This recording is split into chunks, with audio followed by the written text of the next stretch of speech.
नमस्कार, आप देख रहे हैं स्काईनेट टीवी इंडिया। इंदौर सांसद शंकर लालवानी ने मानसून सत्र 2023 को लेकर पत्रकार वार्ता को संबोधित किया। लालवानी ने कहा कि संसद सत्र का मानसून सत्र 2023 अपने आप में एक अत्यंत सफल एवं प्रभावी सत्र रहा। सत्र आरंभ के पूर्व से ही विपक्ष के घमंडिया गठबंधन का रवैया देश के सामने आ चुका था। मणिपुर में हुई दुर्भाग्यजनक हिंसा की आड़ में संसद की कार्यवाही को बाधित एवं देश की जनता को गुमराह करने का षड्यंत्र रचा गया, परंतु जैसे तैसे संसद का सत्र आगे बढ़ा, विपक्ष के घमंडिया गठबंधन का असली चेहरा उजागर हो गया।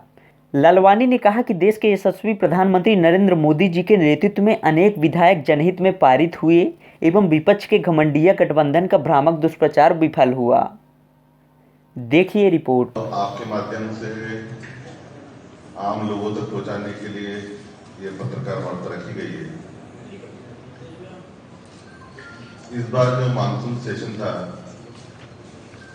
उसमें बहुत सारे महत्वपूर्ण बिलों पर चर्चा की गई और पास भी किए गए। पर इन महत्वपूर्ण बिलों पास करते समय कांग्रेस और विपक्ष ने जिस प्रकार देश की जनता को गुमराह किया, हमें लगता है कि आम लोगों को उसकी जानकारी होना चाहिए।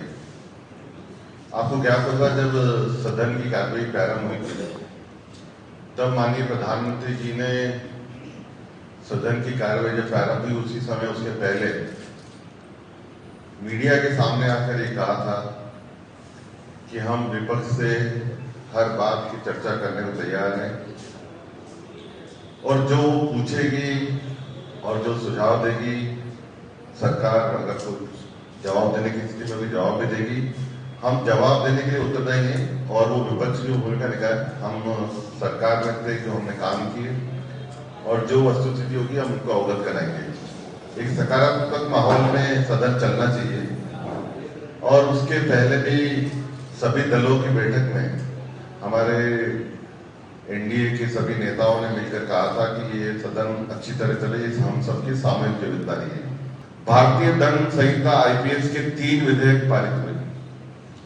अब बताइए, इतने महत्वपूर्ण विधेयक से कांग्रेस ने और विपक्ष ने कोई भी चर्चा में हिस्सा नहीं लिया।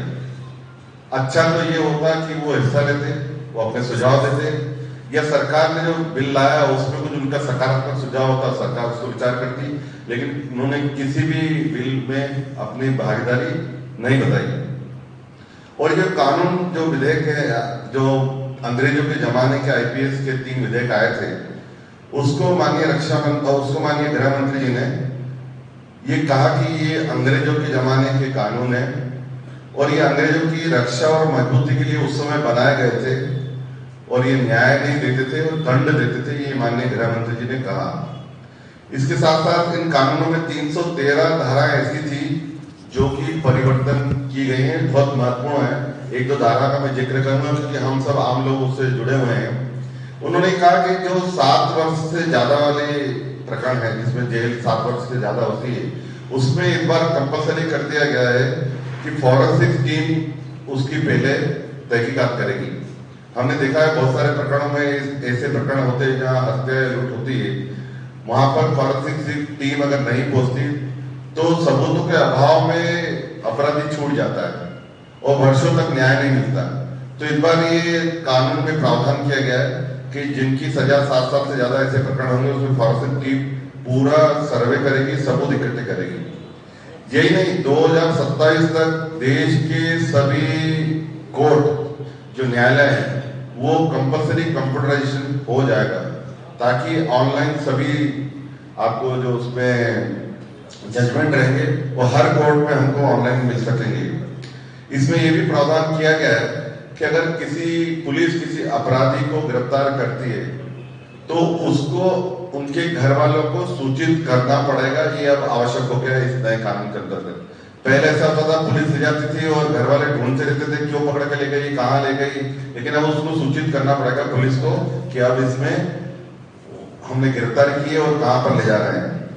इसमें यह भी फैसला किया गया कि जो 3 साल की सजा वाले प्रकरण है उसमें जल्द से जल्द सुनवाई हो और चार्ज अगर लग जाता है तो 30 दिन के अंदर न्यायालय में उसका फैसला देना कंपलसरी है।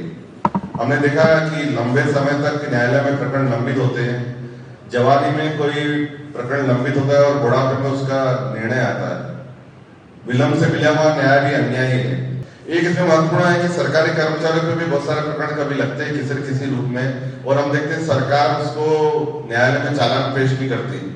इस बार ये कंपलसरी किया गया है कि 4 महीने के अंदर ऐसे सरकारी कर्मचारियों के अगर कोई प्रकरण दर्ज होते हैं तो न्यायालय में चालान पेश करना पड़ेगा। मॉब लिंचिंग के बारे में भी इस कानून में कड़े कानून का प्रावधान किया गया है कि किस प्रकार मॉब लिंचिंग होती है, तो उसमें कड़े से कड़े कानून के अंतर्गत उनको सजा मिलेगी। ये सब धारा है, बहुत सारी धारा है, प्रमुख आपको बताई जो हमारी दैनंदिनी में काम में आती है। एक दूसरा विधेयक है नर्सिंग एजुकेशन बिल 2023। देखिए बिल बहुत छोटा लगता है लेकिन इसका इम्पैक्ट और साउंड बहुत बड़ा है। कोविड के समय हमने देखा है तो हमारा नर्सिंग का जो स्टाफ है या नर्सिंग के जो लोग हैं उसकी पूरी विश्व में डिमांड थी, और बहुत सारे लोग यहाँ से बाहर नर्सिंग के जो हमारे बहन भाई हैं वो हॉस्पिटल में विदेशों में नौकरी कर रहे हैं। सरकार को ऐसा लगा कि पूरी दुनिया में हमारे भारतीय नर्सिंग स्टाफ की आवश्यकता है, तो उन्होंने एक विधेयक ला के अब नर्सिंग में जिस प्रकार डॉक्टर स्पेशलाइजेशन होते हैं, हार्ट के डॉक्टर होते हैं, ऑर्थोपेडिक के होते हैं, इंटेंसिव केयर के होते हैं, तो अलग अलग जिस प्रकार से डॉक्टर स्पेशलाइजेशन होते हैं, अब नर्सिंग में भी स्पेशलाइजेशन होगा। नर्सिंग के क्षेत्र में भी स्पेशलाइजेशन होगा। नर्सिंग पूरे स्टाफ को टेक्निकली साउंड किया जाएगा, क्योंकि हमारे नर्सिंग स्टाफ को विश्व में इसकी डिमांड है और उसको ट्रेन करने के लिए ये विधेयक लाया गया। डाटा प्रोटेक्शन बिल अभी लंबे समय से लंबित था, जॉइंट पार्लियामेंट्री कमेटी में भी गया था। ये विधेयक आना बहुत आवश्यक था डाटा प्रोटेक्शन बिल को लेकर। इसमें इंटरनेट कंपनियां, मोबाइल ऐप वाली कंपनियां, प्राइवेट कंपनियां आम लोगों की जो डाटा की जानकारी रहती है वो स्टोर भी करती है, कलेक्ट भी करती है। पर इसमें महत्वपूर्ण बात ये कि जो आम लोगों की जानकारी है स्टोर और कलेक्ट करती है डाटा प्रोटेक्शन बिल के माध्यम से, जब तक व्यक्ति सहमति नहीं देगा वह स्टोर भी नहीं कर पाएगा और उसको वायरल भी नहीं कर पाएगा, दूसरों को दे भी नहीं पाएगा। उस कंपनी को बताना जरूरी है कि वो डाटा जो है वो डाटा किस उपयोग के लिए वो दे रही है। इसमें ये भी कानून में प्रावधान किया गया है कि ये डाटा का उपयोग विदेश में बिना सरकार की सहमति से बाहर नहीं भेजा जा सकता। ये है डाटा प्रोटेक्शन बिल के बारे में, जो बहुत ही महत्वपूर्ण था और कई दिनों से लंबित था। अब ऐसे महत्वपूर्ण बिलों में भी विपक्ष ने अपनी भूमिका अदा नहीं की और हमारे सत्ताधारी दल के जो सांसद थे उन्होंने पूरा इसमें हिस्सा लिया और चर्चा की गई। एक दूसरा विधेयक आया, बहुत ही महत्वपूर्ण है, मुझे लगता है आने वाले समय में भारत को नई ऊंचाई